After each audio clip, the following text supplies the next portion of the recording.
की धीमी रोशनी में चमक रही थी।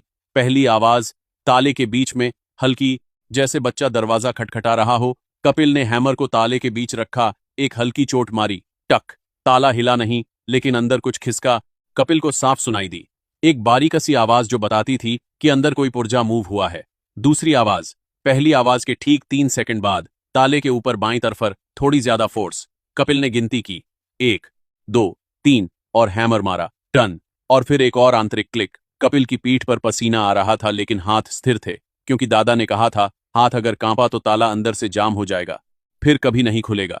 तीसरी, चौथी, पांचवीं आवाज, हर एक अलग फोर्स, अलग टाइम, अलग जगह, और हर चोट के बाद ताले के अंदर कुछ पुर्जे सरकते, गिरते, सेट होते, जैसे एक पुरानी बंद घड़ी धीरे धीरे जीवित हो रही हो। बाहर आसी के 2 अधिकारी और पंडित दीनानाथ खड़े देख रहे थे, और पंडित के चेहरे पर पसीना कपिल से ज्यादा था, क्योंकि जैसे जैसे आवाजें बढ़ रही थीं, पंडित के हाथ कांप रहे थे। छठी आवाज पर कपिल के हाथ एक पल के लिए रुके, क्योंकि डायरी में लिखा था, छठी आवाज सबसे खतरनाक। अगर फोर्स एक रत्ती भी ज्यादा हुआ तो ताला परमानेंटली जैम, और अगर कम हुआ तो पूरी प्रक्रिया शून्य, फिर से शुरू करना पड़ेगा। कपिल ने आंखें बंद की, दादा को याद किया, और हैमर मारा, ठन। एक तेज मधुर आवाज, और ताले में एक जोरदार क्लिक हुआ जो पूरे तहखाने में गूंज गया।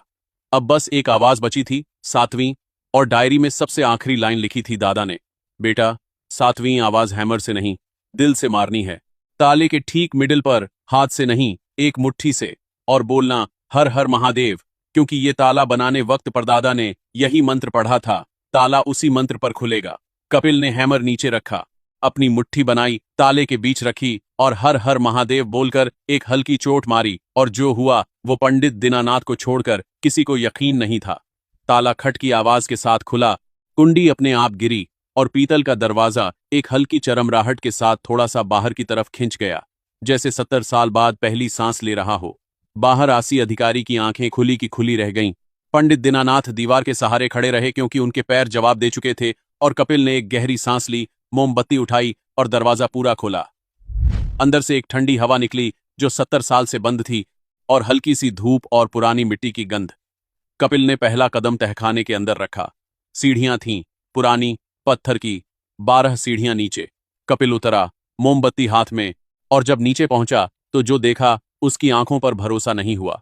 तहखाना एक बड़ा कमरा था, 20 फीट बाय 20 फीट, और उसके बीच में एक छोटा सा और मंदिर था, मतलब मंदिर के अंदर एक और मंदिर, असली गर्भगृह, जहां एक 800 साल पुरानी शिवलिंग स्थापित थी, पत्थर की, काले रंग की, जिस पर 800 साल की पूजा के निशान थे, और शिवलिंग के पीछे दीवार पर एक ताम्रपत्र टंगा हुआ था, पीतल के हुक से।